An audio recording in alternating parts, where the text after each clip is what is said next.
Hello everyone, welcome back to my channel. तो आज मैं आपके साथ शेयर करने वाली इवोल्यूशन का टॉपिक आइसोलेशन मैकेनिज्म का नोट्स, प्लस हम लोग ये भी देखेंगे कि एग्जाम में किस तरह का क्वेश्चन आता है और किस तरह आपको ये आंसर लिखना है। ठीक है, तो देर किस बात की, चलिए वीडियो करते हैं स्टार्ट। सो फ्रेंड्स, जो सबसे पहले हम लोग देख लेते हैं आइसोलेशन मैकेनिज्म से किस तरह का क्वेश्चन आता है। ठीक है, तो फर्स्ट क्वेश्चन देखिए यहाँ पर स्क्रीन में, What are the different types of isolating mechanism in evolution? Briefly comment on each of them. तो आपको यहाँ पर different type of isolating mechanism के बारे में बताना है। ठीक है, कितना टाइप का होता है isolating mechanism, उसके बारे में पूरा डिटेल में आपको बताना है। ठीक है, सबसे पहले आप क्या करोगे, isolating mechanism क्या होता है पहले वो आप ब्रीफली बताना। ठीक है, उसके बाद आपको उसका टाइप्स के बारे में डिटेल में आपको वहाँ पर लिखना है। ठीक है, उसके बाद briefly comment on each of them, briefly comment करना है, मतलब आइसोलेटिंग मैकेनिज्म के जितने भी टाइप्स है उनके बारे में थोड़ा आपको लिखना है। ठीक है, उसके बारे में थोड़ा डिस्क्राइब करना है कि क्या होता है। ठीक है, और हाँ, ये दोनों क्वेश्चन 15 मार्क्स के आते हैं। ठीक है, एग्जाम में। तो जब आप पूरा कंप्लीट आंसर लिखोगे तब आपको मिल जाएंगे पूरा कंप्लीट 15 मार्क्स। ठीक है, तो 15 मार्क्स आपके हाथ में है, जिस तरह आप आंसर लिखोगे आपको उस तरह का मार्क्स मिलेगा। ओके, उसके बाद आप सेकेंड क्वेश्चन देखते हैं। सेकेंड क्वेश्चन है, give an account of isolating mechanism, discuss their role in evolution. आपको इस क्वेश्चन में आइसोलेटिंग मैकेनिज्म के बारे में लिखना है। ठीक है, आपको जितना भी जानकारी है क्या होता है आइसोलेटिंग मैकेनिज्म, उसके टाइप्स के बारे में पूरा डिटेल में लिखिए।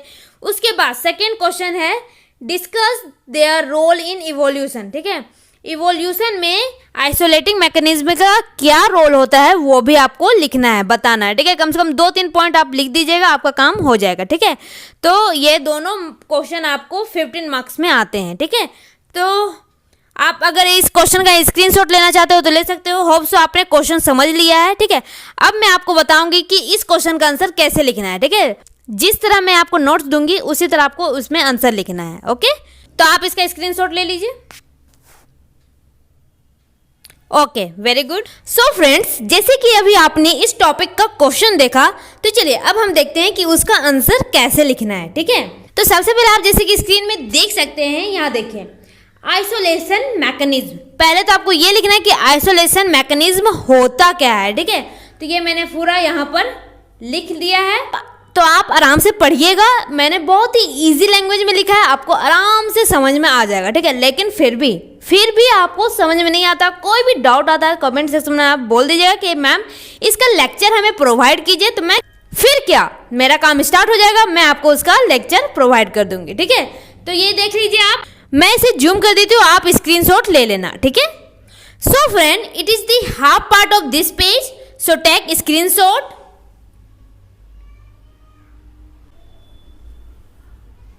Okay, now move to next half part. This is the next half part. So take screenshot.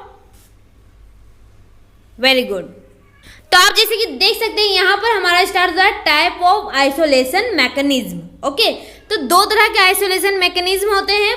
First is geographical isolation, second is reproductive isolation. Okay, तो चलिए एक एक करके देखते हैं, इसके बारे में आपको डिटेल में आंसर लिखना होगा। ठीक है, तो चलिए देख लेते हैं।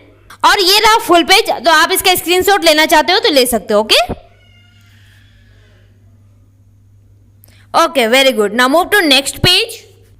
सो फ्रेंड्स, यहां से हमारा टाइप 1 स्टार्ट होता है, ज्योग्राफिकल आइसोलेशन। ठीक है, तो मैं इसे जूम कर देती हूं, आप स्क्रीनशॉट ले लो। This is the half part of this page, take screenshot properly. Okay, now move to next half part. So friend, it is the next half part of this page.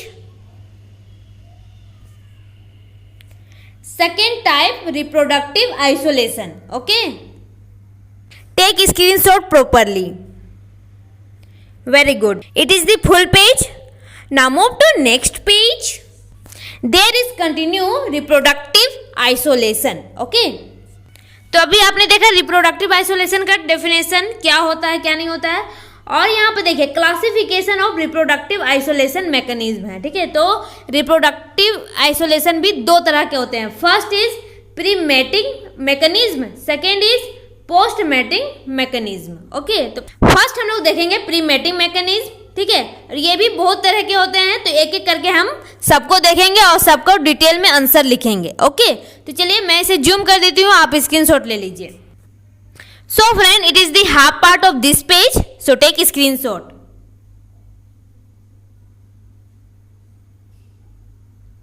Okay, very good. Now move to next half part. आप जैसे कि screen में देख सकते हैं, ये seasonal isolation, habitat isolation, ठीक है, तो ये सभी प्री मैटिंग मैकेनिज्म के टाइप्स हैं। ठीक है, तो आप अगर स्क्रीनशॉट लेना चाहते हो तो ले सकते हैं। Okay okay, very good.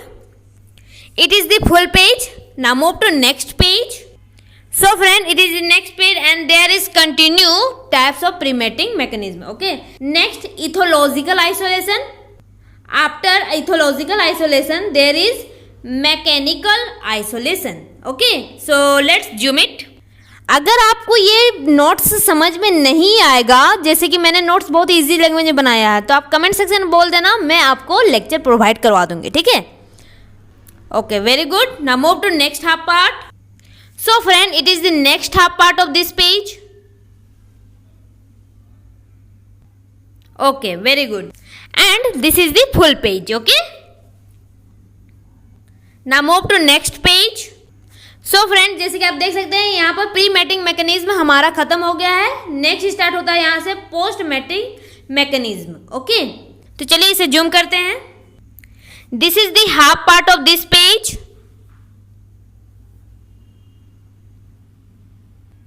और इसके 4 तरह के मैकेनिज्म होते हैं। ठीक है, तो चलिए 4 तरह के मैकेनिज्म को भी हमें डिटेल में बताना है। एक एक लाइन का डेफिनेशन है, ज़्यादा नहीं है। चलिए इसे देख लेते हैं।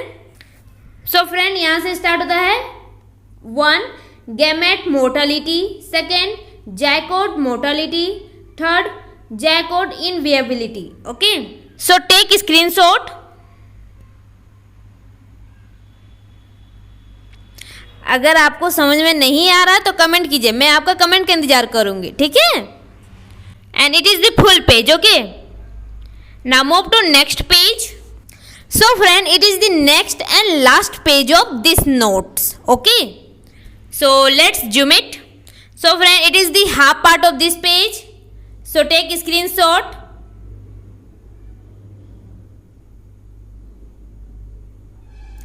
Now move to next half part. Last topic is role of isolation mechanism in evolution. अगर आपको क्वेश्चन में पूछा जाएगा कि क्या रोल है आइसोलेशन मैकेनिज्म का, तभी आपको ये 2 पॉइंट लिखना है। ठीक है, वरना बेवजह नहीं लिखना है, क्योंकि हमारा लॉन्ग आंसर हो चुका है कंप्लीट। ओके, आप यहाँ तक लिखोगे तो आपका 15 मार्क्स का आंसर कंप्लीट हो चुका है। ओके, लेकिन अगर आपको क्वेश्चन में पूछा जाएगा कि क्या रोल है आइसोलेशन मैकेनिज्म का इवोल्यूशन में, तो आपको ये 2 पॉइंट लिखना होगा, आपको फुल आंसर हो जाएगा। ओके, सो फ्रेंड, आप इसका स्क्रीनशॉट लेना चाहते हो तो ले सकते हो।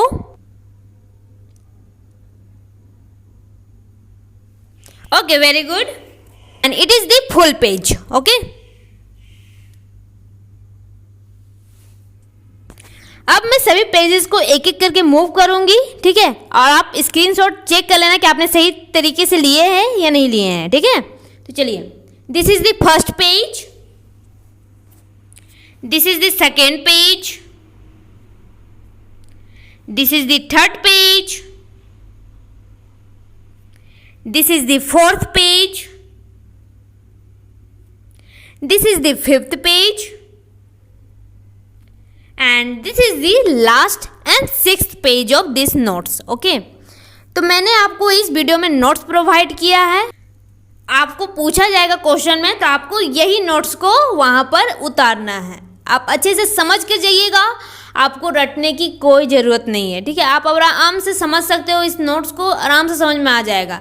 लेकिन फिर भी आपको डाउट आता है तो आप कमेंट सेक्शन का यूज कीजिए। ठीक है, आप कमेंट कीजिए, मैं हमेशा रेडी हूँ आपके कमेंट का आंसर देने के लिए। ओके, तो ये क्वेश्चन लॉन्ग आंसर में ही पूछा जा सकता है। ठीक है, 15 मार्क्स का या 20 मार्क्स का आएगा। ओके, तो आपको फुल आंसर यहाँ पर लिख देना। जिस तरह मैंने नोट्स प्रोवाइड किया है, आपको पूरा नोट्स यहाँ पर आंसर में लिखना है। ठीक है, आइसोलेशन मैकेनिज्म से आप क्या समझते हैं, प्लस उसका टाइप्स ऑफ आइसोलेशन मैकेनिज्म आपको लिखना है। तो पूरा मैंने इस नोट्स में प्रोवाइड किया है, तो आप पूरा लिख दीजिएगा। ओके, आपको फुल मार्क्स आपका कंफर्म है, मिल जाएगा। हाँ, तो इसी के साथ इस वीडियो को करते हैं यहीं पर एंड। होप सो आपको आज का वीडियो अच्छा लगा हो। वीडियो अच्छा लगा हो तो लाइक करें, चैनल पे अगर नए हैं तो सब्सक्राइब करें, क्योंकि मैं इस तरह के वीडियो हमेशा अपने चैनल पर अपलोड करते रहती हूँ, ठीक है। और ज़्यादा से ज़्यादा लोगों को शेयर करें ताकि उनका भी हेल्प हो सके, ओके। और आपको कोई भी डाउट होता है तो कमेंट सेक्शन का यूज करें, कमेंट करें, मैं हमेशा रेडी हूँ आपके कमेंट का आंसर देने के लिए। तो मिलते हैं नेक्स्ट न्यू वीडियो में न्यू नोट्स के साथ। तो जल्दी से नोट्स अपने कंप्लीट कीजिए, जल्दी से लेक्चर कंप्लीट कीजिए और अपने एग्जाम की तैयारी में लग जाइए, क्योंकि टाइम भी कम है ना।